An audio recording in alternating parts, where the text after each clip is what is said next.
نہ کوئی غم کرو نہ خوف، خوشیاں مناؤ جنت کی جس کا تم سے وعدہ کیا گیا تھا۔ اللہ کی ربوبیت پر اطمینان جب انسان کو ہو جاتا، میرا رب اللہ ہے، ربی اللہ، انسان کے لیے نہ کوئی کھٹکا، نہ کوئی خطرہ، نہ کوئی خوف، نہ کوئی حزن۔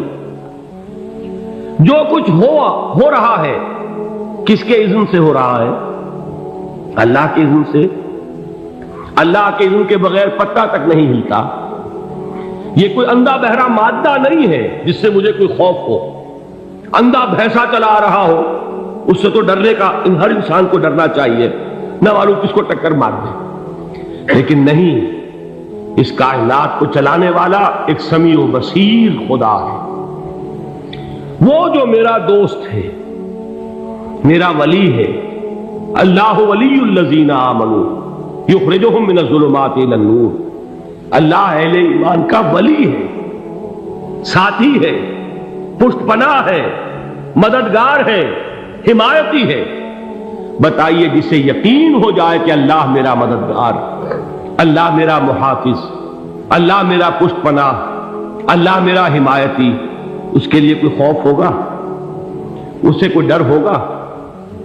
میں مثال دیا کرتا ہوں ایک بہت سادہ، پنجاب کے دیہات کی۔ تو بڑا چودھری ہے اور کوئی غریب کسان ہے۔ اس غریب کسان کے جانوروں کو ہر وقت اندیشہ ہوگا چوری کا، کوئی میری بھینس کھول کر نہ لے جائے، کوئی میرا بیل کھول کر نہ لے جائے۔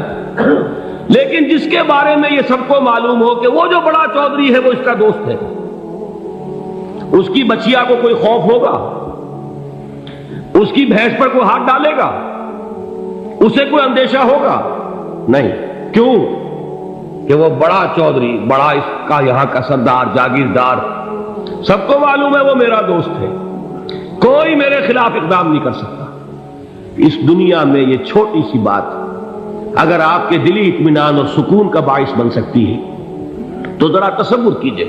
میں لفظ تصور استعمال کروں گا صرف اس لیے کہ اس کا ہم جس کو کہتے ہیں ادراک اور شعور کر نہیں سکتے، اگر کے ساتھ کر سکتے۔ اگر یقین ہو کہ اللہ میرا مددگار اور یقین ہو کہ اللہ ہر آن میرے ساتھ ہے، پھر کوئی خوف؟ کس کا خوف؟ کوئی شے اللہ سے بالا تر ہے؟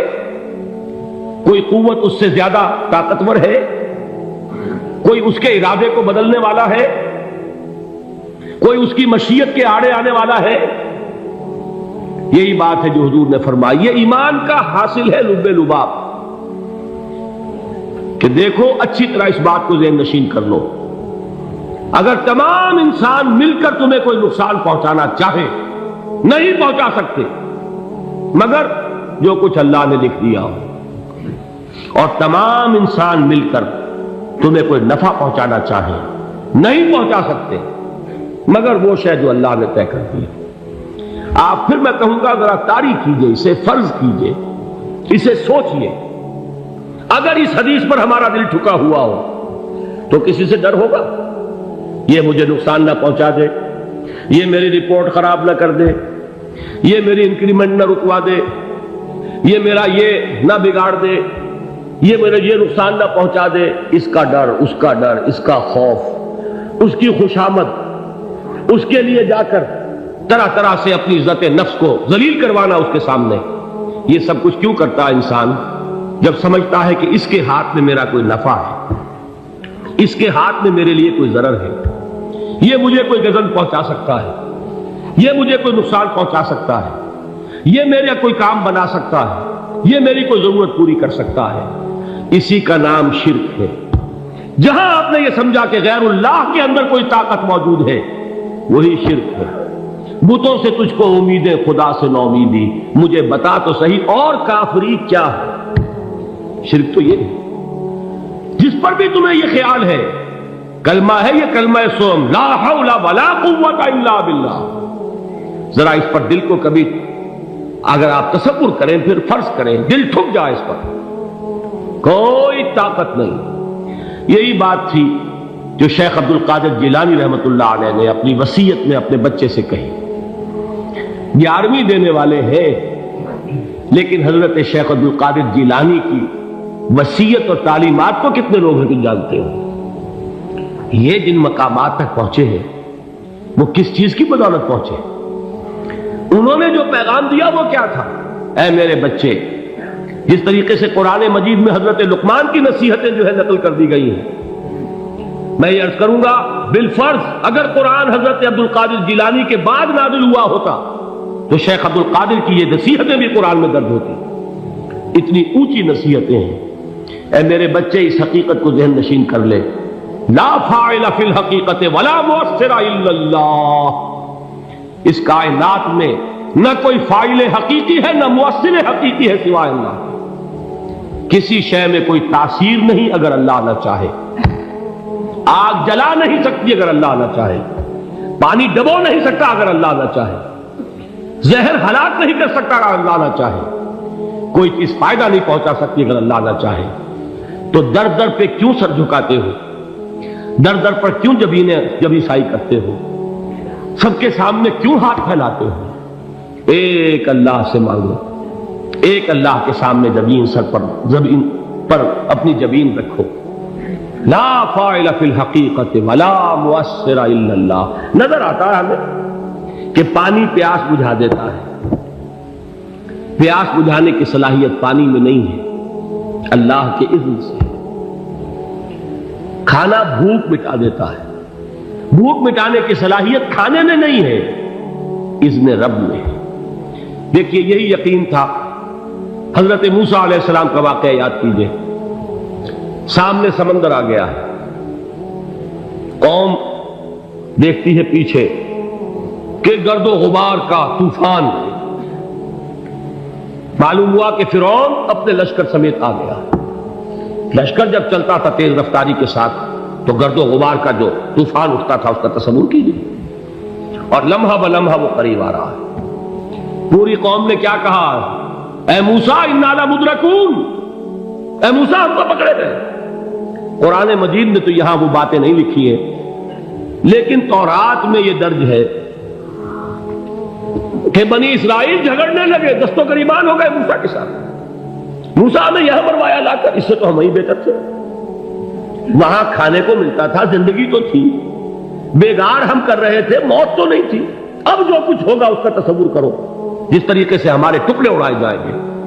تو لڑ رہے ہیں حضرت موسیٰ علیہ السلام سے۔ یہ تورات کی تفصیل ہے، قرآن میں صرف اتنا آیا ہے، پریشان ہو کر انہوں نے کہا انا لمدرکون، موسیٰ ہم کو پکڑے گئے۔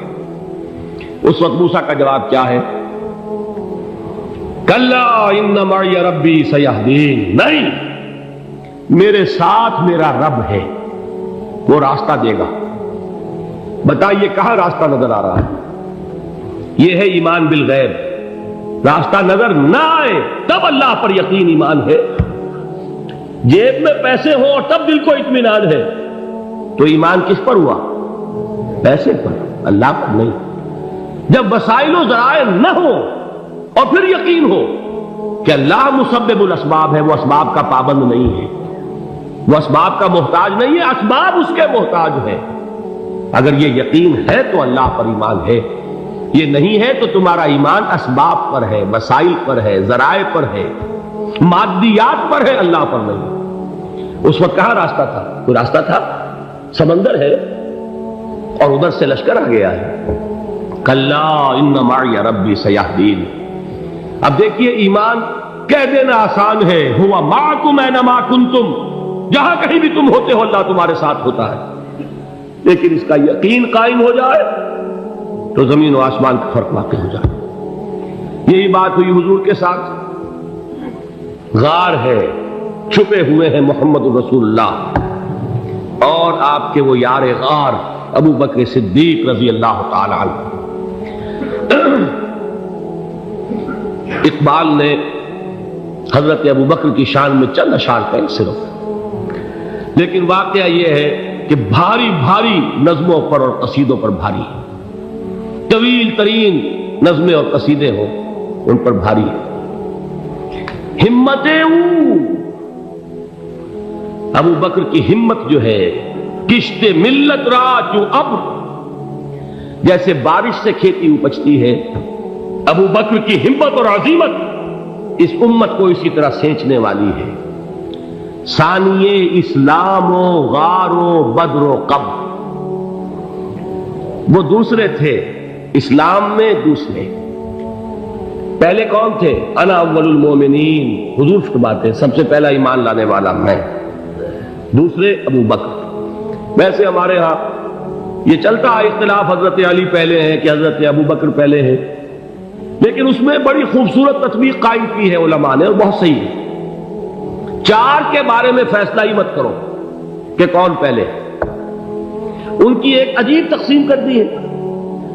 آزاد مردوں میں، بالغ مردوں میں سب سے پہلے ابو بکر، بچوں میں سب سے پہلے علی، خواتین میں سب سے پہلے خدیجہ، اور غلاموں میں سب سے پہلے زید بن حارثہ۔ بڑی پیاری تقسیم ہے، یہ چاروں ہی پہلے ہیں، ہر ایک کے لیے اولیت ہے۔ اور واقعہ یہ ہے کہ اگر زمانی اعتبار سے تعین ہوگا تو پہلے خدیجۃ الکبریٰ آئیں گی رضی اللہ تعالی عنہ، کسی اور سے بات کرنے کی نوبت بعد میں آ سکتی ہے، پہلے تو اہلیہ محترمہ سے بات ہوئی، آتے ہی پہلی وحی ہوئی ہے، ابھی تبلیغ کا حکم نہیں تھا، کس کو بتایا واقعہ؟ ابھی اپنی نبوت کی تبلیغ کا تو حکم ہی نہیں آیا، واقعہ کس کا ہے؟ وہ خدیجہ کا ہے۔ جب کہا ہے کہ خشیت علی نفسی، مجھے اپنی جان کا اندیشہ ہے، تو کیا جواب دیا خدیجہ نے رضی اللہ تعالی عنہا؟ وہ صدیقۃ الکبریٰ ہے، صدیقات جو ہے خواتین، ان میں چوٹی پر خدیجۃ الکبریٰ ہے رضی اللہ تعالی عنہا، اور صدیق جو مرد ہیں ان میں صدیق اکبر ہے ابو بکر صدیق رضی اللہ تعالی عنہ، لیکن صدیقات میں چوٹی پر۔ جب حضور نے فرمایا خشیت علی نفسی، کیا فرمایا، کیا عرض کیا، کیسے تسلی دی؟ نہیں نہیں، اللہ آپ کو ضائع نہیں کرے گا، آپ غریبوں کے ہمدرد ہیں، آپ مساکین کے تکالیف رفع کرنے والے ہیں، آپ بیواؤں کی سرپرستی کرتے ہیں، آپ مسافروں کی خدمت کرتے ہیں، اللہ آپ کو ضائع نہیں کرے گا، یہ یقین ہے اس خاتون کے اندر۔ خیر وہ ایک علیحدہ بات ہو جائے گی۔ میرے دل پر حضرت خدیجہ رضی اللہ تعالیٰ عنہ کی شخصیت کا بڑا گہرا نقش ہے، جو وہ کوئی اور ہی وقت اور موقع ہوا تو بیان ہوگا۔ بہرحال اقبال نے ایک مصرے میں جو چار اولیتیں جمع کر دی ہیں، ہمت او کشت امت را چو ابر، ثانی اسلام و غار و بدر و قبر۔ اسلام میں حضور کے بعد پہلے کون؟ ابو بکر، غار میں حضور کے ساتھ کون؟ ابو بکر، بدر کی رات اللہ کا رسول سر بسجود، وہ جھاڑ، وہ گھاس پھوس کی جو جھوپڑی بنائی گئی تھی، اور وہاں تلوار ننگی لے کر پہرا دینے والا کون؟ ابو بکر، اور اس حجرہ عائشہ میں محمد کے بعد سب سے پہلے دفن ہونے والا کون؟ ابو بکر رضی اللہ تعالی عنہ صلی اللہ علیہ وسلم۔ وہ جو معاملہ میں سنا رہا تھا غار ثور کا، حضرت ابو بکر بھی حضور کے خیال سے لرز گئے ہیں۔ آپ کو یاد ہوگا کہ جا کر پہلے تمام جتنے سوراخ تھے انہیں بند کیا ہے، ایک سوراخ رہ گیا تھا جس کو بند کرنے کے لیے کوئی کپڑا نہیں تھا، وہاں اپنی ایڑی رکھی ہے، تب کہا ہے حضور سے تشریف لائیے، اور اپنے زانو پر حضور کو لٹایا ہے، اور وہاں کسی موذی جانور نے کاٹا ہے، حضور کی آنکھ لگ گئی تھی، اس وقت اس بل کے اندر جو بھی بچھو ہے کیا ہے واللہ عالم، اس نے کاٹا ہے، اس کی تکلیف کی وجہ سے ابو بکر کی آنکھوں سے آنسو ٹپک گئے، حضور کے چہرے مبارک پر پڑے ہیں، تو حضور جاگے ہیں، معاملہ کیا ہے؟ ایڑی نہیں ہٹائی وہاں سے، مبادا وہ جانور وہاں سے نکل کر محمد الرسول اللہ کو کوئی گزن پہنچا دے، ابو بکر کی ایڑی ہے، جس طرح چاہے کھا لے، ختم کر دے، جان نکل جائے تب کوئی آنچ آئے محمد پر تو آئے، لیکن جیتے جی نہیں۔ وہ ہے ابو بکر حضور کے خیال سے۔ اس وقت حضور نے پھر اپنا لعاب دہن لگایا ہے، اور اس سے پھر آپ کی تکلیف ختم ہوئی۔ جیسے خیبر میں حضرت علی کی آنکھ دکھ رہی تھی، اس کو جو شفا حاصل ہوئی ہے وہ بھی حضور کے لعاب دہن سے ہوئی۔ تو بہرحال اس وقت انہوں نے کہا ہے کہ اے نبی یا رسول اللہ، اگر اس وقت ان میں سے کسی نے غیر ارادی طور پر بھی اپنے قدموں کی طرف جھانک لیا تو پکڑے جائے، کیا جواب تھا اللہ کے رسول کا؟ لا تحزن ان اللہ معنا، اللہ ہمارے ساتھ ہے، کیوں گھبراتے ہو ابو بکر؟ یہ ہے ایمان باللہ، میرا مالک اللہ، میرا رازق اللہ، میرا محافظ اللہ، میرا مددگار اللہ، میرا پشت پناہ اللہ، میرا دوست اللہ۔